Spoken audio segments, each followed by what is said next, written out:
चलते हैं एक बीमार को स्वस्थ करने के लिए श्रीमद् भागवत महापुराण में।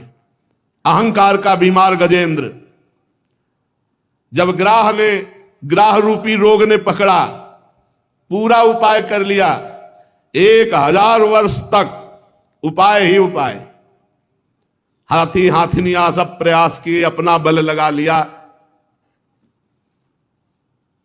विधाता की मानो फांसी, ग्राह ने पैर नहीं छोड़ा, 1000 वर्ष तक खींचातानी चलती रही। हाथी थल में बलवान होता है और ग्राह जल में बलवान होता है, यहां तक घसीट ले गया, हार चुका, शिथिल हो गया गजेंद्र, अहंकार का रोग उतरा। ये बहुत विचित्र होता है। हम तुम तो मां के गर्भ से पैदा हुए हैं, द्रौपदी जी यज्ञ कुंड से पैदा हुई है, दिव्य हैं, लेकिन महल में जब केस पकड़ के दुशासन ने घसीटा तो द्रौपदी जी को यह बल था कि 5 पांडव, भीष्म जैसे धर्मात्मा, बल रहता है, कोई है, अपना कोई है। आखिरी में जब देखा द्रौपदी जी ने पूरा इतना सब होने के बाद कि कोई मेरा नहीं, तब पुकारा। 1000 वर्ष गजेंद्र के बीतते नहीं, मिनट में हरि बचा लेते, लेकिन ये अहंकार का रोग, ये अहमता ममता ये नष्ट नहीं होती। अहम मम, मेरा कोई है, मैं कुछ कर सकता हूं, अहम मम ये भगवान से जुड़ने नहीं देता। एक अहमता ममता ये जग में है दुख जाई, ये जब श्री जी की ओर लगे तो होत परम सुखदाई। बड़े ये दलित दुर है, अहमता ममता भगवान से विमुख करती रहती है। जब गजेंद्र ने देखा कि अब एक झटके में मैं डूब जाऊंगा, तो उसको पूर्व जन्म में जो स्तोत्र जप करता था उसकी याद आ गई। उसने विचार किया कि अगर बचा सकते हैं तो केवल हरि बचा सकते हैं। ओम नमो भगवते तस्मै यत् एतच्चिदात्मकं पुरुषायादि बीजाय परेशायाभिधीमहि यस्मिन्निदं यतश्चेदं एनेदं या इदं स्वयं योस्मात् परस्मात् परस्तं प्रपद्ये स्वयं भुवम्। जो जगत के मूल कारण हैं, सबके हृदय में पुरुष रूप से विराजमान हैं, समस्त जगत के एकमात्र स्वामी हैं, जिसके कारण संसार में चेतना का विस्तार हो रहा है, उनमें प्रणव स्वरूप ओंकार स्वरूप भगवान को नमस्कार करता हूं, प्रेम से उनका स्मरण करता हूं। ये संसार यस्मिन् निदम यतश्चेदम ये नेदम या इदम स्वयं, आहा, स्वयं भगवान ये संसार बने हुए हैं, स्वयं भगवान, बस यही बात समझनी। भगवान में स्थित है, भगवान ही व्याप्त हैं, भगवान ही संसार रूप बने हुए हैं।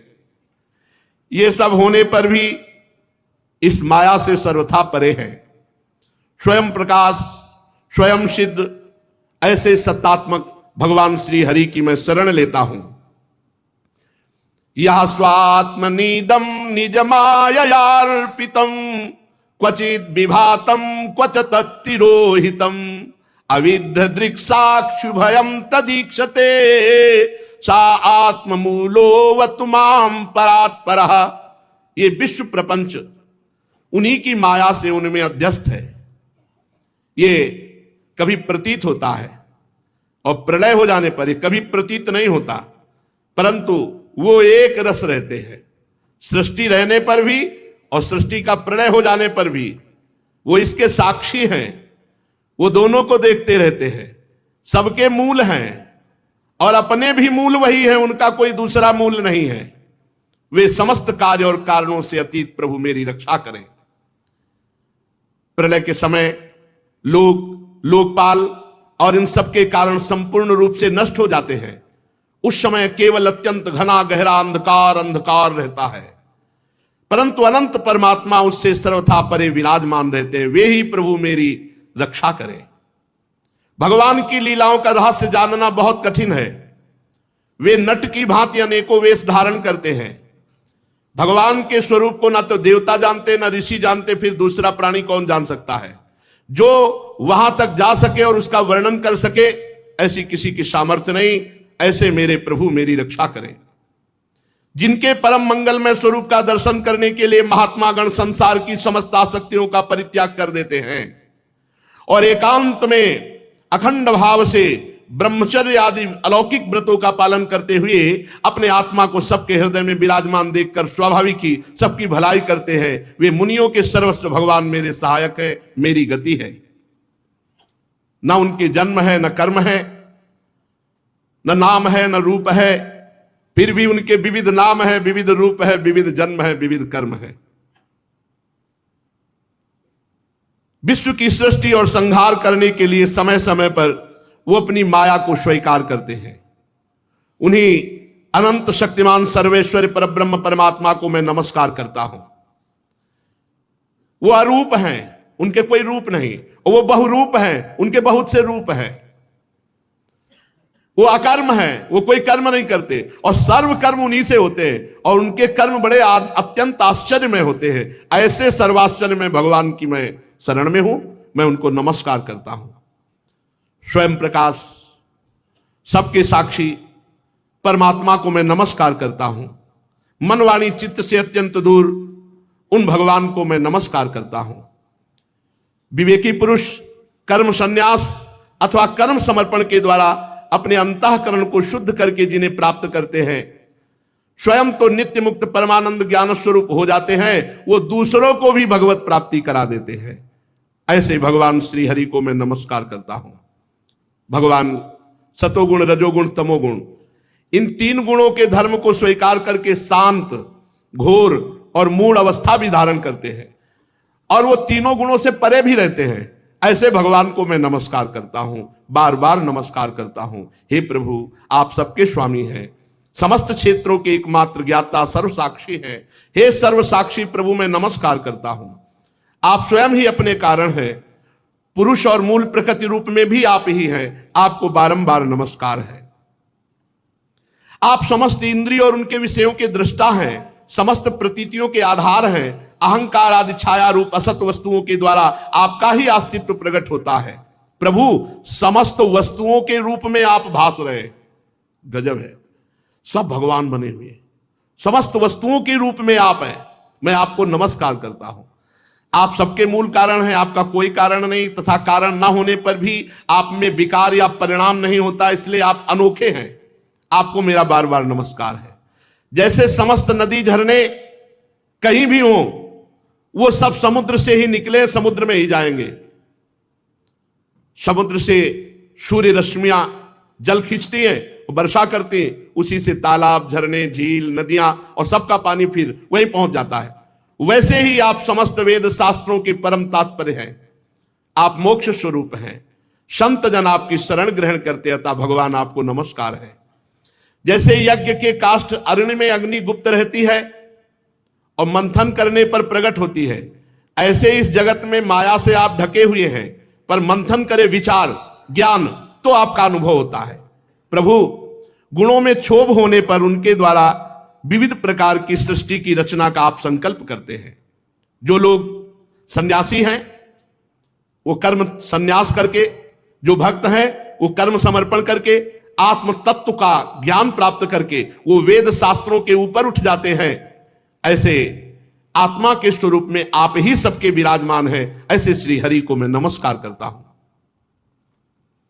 जैसे कोई दयालु पुरुष फंदे में पड़े हुए पशु का बंधन काट दे, वैसे ही आप शरणागतों के माया बंधन को काट देते हैं।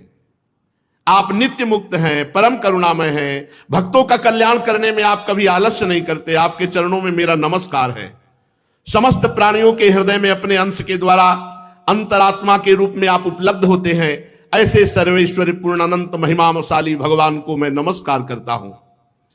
जो स्त्री में आसक्त है, शरीर में आसक्त है, पुत्र में आसक्त है, बड़े बूढ़ों, माता पिता, ग्रह संपत्ति, इनमें आसक्त है और वो आपका भजन नहीं करता, बड़ी कठिन माया है, पार करना बड़ा मुश्किल है और वो दुर्गति को प्राप्त होते हैं। क्योंकि जब तक आपका भजन नहीं होगा, जब तक आप में आसक्ति नहीं होगी, तब तक माया मुक्त नहीं हुआ जा सकता। जीवन मुक्त पुरुष सदैव आपका निरंतर हृदय में चिंतन करते रहते हैं। ऐसे सर्वेश्वर ज्ञान स्वरूप श्री भगवान को नमस्कार है। जिनकी अत्यंत छोटी कला से अनेकों नाम रूप के भेद ब्रह्मादि देवता चराचर लोक की सृष्टि होती है, उन भगवान को मैं मन से, बुद्धि से, इंद्री से, शरीर से नमस्कार करता हूं। आपकी माया अहंकार प्रकट करती है, जिससे जीव अपने स्वरूप को भूल जाता है और देह भाव में आ जाता है। जीव अपने स्वरूप को ना जानने के कारण आप सर्वशक्तिमान महामाधुर्य में भगवान के सुख से वंचित रह जाता है। परीक्षित, गजेंद्र ने बड़ी ज्ञानमयी भगवान की स्तुति की। भिन्न भिन्न नाम रूपों में भगवान ही प्रकाशित है, पर गजेंद्र की स्तुति सुनकर के स्वयं भगवान दौड़ पड़े। विश्व के एकमात्र आधार भगवान गजेंद्र की तरफ दौड़े, देखा कि वो बहुत पीड़ित है। वेदमय गरुड़ पर सवार होकर चक्रधारी भगवान बड़ी शीघ्रता से दौड़ पड़े। सरोवर के भीतर बलवान ग्राह ने गजेंद्र को पकड़ रखा था। गजेंद्र बस डूबने ही वाला था। उसने देखा कि आकाश में गरुड़ पर सवार हाथ में सुदर्शन चक्र लिए हुए भगवान श्री हरि, उसने उस सरोवर से पुष्प सूर्ण में लिया और ऊपर उठाया और बड़े आर्त भाव से भगवान को पुकारा, हे हरि, हे नारायण, हे जगत गुरु, हे भगवान, आपको नमस्कार है। कूद पड़े भगवान, गरुड़ जी को छोड़ दिया और एक हाथ से पकड़ करके ग्राह और गजेंद्र दोनों को बाहर निकाला और सुदर्शन चक्र से ग्राह को परम पद दिया और गजेंद्र को भगवान दुलार किए। परीक्षित, ब्रह्मा शंकर आदि बड़े बड़े देवता भगवान श्री हरि के ऊपर पुष्पों की वर्षा करने लगे। सुदर्शन चक्र के स्पर्श से ग्राह को वो गति मिली जो बड़े बड़े ऋषि मुनि तपस्या करके चाह करते हैं। ग्राह तुरंत आश्चर्य में दिव्य शरीर धारण किया। ये हुहू नाम का श्रेष्ठ गंधर्व था। देवल ऋषि के शाप से उसको ये गति प्राप्त हुई थी। भगवान के प्रिय पार्षद सुदर्शन चक्र के स्पर्श से वो शाप मुक्त हो गया। सर्वेश्वर भगवान के चरणों में प्रणाम किया, जो ग्राह शरीर छोड़ करके दिव्य तेजों में गंधर्व, इसके बाद भगवान के सुयश का यश गान करते हुए अविनाशी भगवान की कृपा से वो मनोहर रूप धारण करके अंतर्धान हो गया। भगवान की कृपा से, सुदर्शन जी के स्पर्श से सारे पाप ताप उसके नष्ट हो गए थे। अब गजेंद्र भी भगवान का स्पर्श प्राप्त किया था, उसका भी अज्ञान बंधन नष्ट हो गया और वो आत्मस्वरूप का बोध प्राप्त, बोधवान महापुरुष। और वो उसी समय हाथी के शरीर को छोड़कर पीतांबरधारी चतुर्भुज श्याम शरीर भगवत पार्षद रूप गजेंद्र भी, ये गजेंद्र को भगवान की स्मृति कैसे आ गई? पशु स्वरूप में तो आना ही नहीं चाहिए। तो कह रहे हैं ये पूर्व जन्म में द्रविड़ देश का पांड्यवंशी राजा था, उसका नाम इंद्रद्युम्न था। वो भगवान का श्रेष्ठ उपासक, अत्यंत यशस्वी राजा था। अब जब भगवान में मन लगता है तो संसार के प्रति अरुचि होने लगती। तो राजपाट छोड़कर मलय पर्वत पर जाकर जटाएं बढ़ा ली और तपस्वी का वेश धारण करके मौन लेकर भगवान की आराधना करने लगा। लेकिन ये निषेध है। गृहस्थ धर्म में अपने आप जटा रखाना, अपने आप वेश धारण कर लेना, यह निषिद्ध है। किसी गुरु, किसी महापुरुष, किसी आचार्य का अनुसरण करो, उनकी शरण में जाओ, उनकी आज्ञा के अनुसार ऐसा करो। मनमानी करना अपराध है। उसी समय अगस्त ऋषि अपनी शिष्य मंडली के साथ मलय पर्वत पर पहुंचे। राजा से पूछा, किसकी आज्ञा से जटा बढ़ा ली? अब वो ऐसे तपस्वी अपने को समझ लिए कि ना खड़े हुए, ना प्रणाम, ना कोई। यही उद्दंडता हुई, दो प्रकार की उद्दंडता। माना तुम्हारा मन गृहस्थ में नहीं लग रहा था तो किसी विरक्त महापुरुष के पास जाते, उनकी आज्ञा के अनुसार परिवर्तन करते।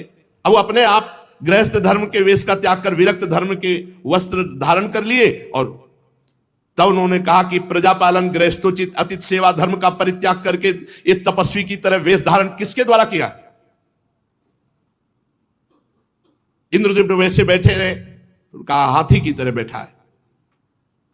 बहुत क्रुद्ध हुए, जा गुरुजनों से शिक्षा नहीं ली, दीक्षा नहीं ली, अभिमानवश इस तरह का वेश तपस्वी का धारण कर लिया और अपमान करता है ऋषियों का। जा जड़ बुद्धि, हाथी की योनि को प्राप्त हो। पर कैसे भी भगवान का सुमिरन किया जाए वो मंगल करता है। साप वरदान देने में समर्थ अगस्त्य ऋषि के शाप से ये इंद्रद्युम्न हाथी की योनि को प्राप्त हुए, पर भगवान के नाम जप का ऐसा प्रभाव कि अगले जन्म में अंतिम समय में भगवान की याद आ गई, सब काम बन गया। हाथी की योनि में भगवान की स्मृति आ गई, बड़े सुंदर स्तोत्र का गायन किया और भगवान का साक्षात्कार हो गया और वो परम पद को चतुर्भुज रूप नारायण रूप होकर भगवान के धाम को गए। कुरुवंश शिरोमणि परीक्षित, मैंने भगवान श्री हरि की महिमा और गजेंद्र के उद्धार की ये कथा तुम्हें सुनाई। ये प्रसंग जो सुनेगा तो उसे यश, उन्नति और मनो